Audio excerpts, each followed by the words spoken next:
Rank all the carboxylic acid derivatives by their reactivity towards nucleophilic substitution. Now, depending on when we see this question, we might have more carboxylic acid derivatives or less than what I'm going to have on here. But I'm going to go through our major ones that do this.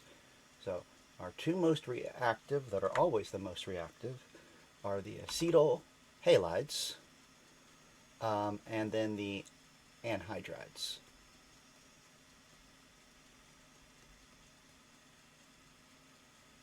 I'll put an R prime because they don't have to, it doesn't need to be symmetrical, it just needs to be the anhydride. After that,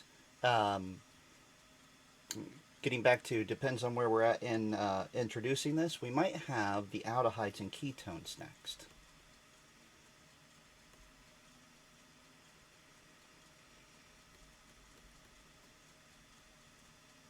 And kind of depending on how bulky those R groups are, they might move around some. So it is possible that a ketone might be more reactive than just the right aldehyde based on what that R actually is. Right, and then we have the two that are almost equivalent, and that is the carboxylic acids and the esters.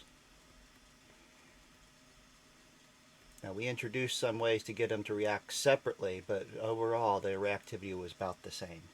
And then our weakest two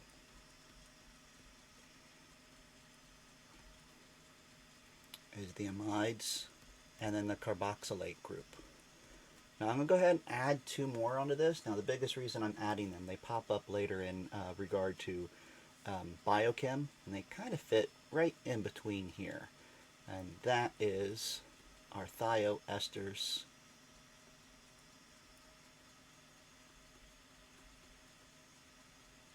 and equivalent with just an H on there.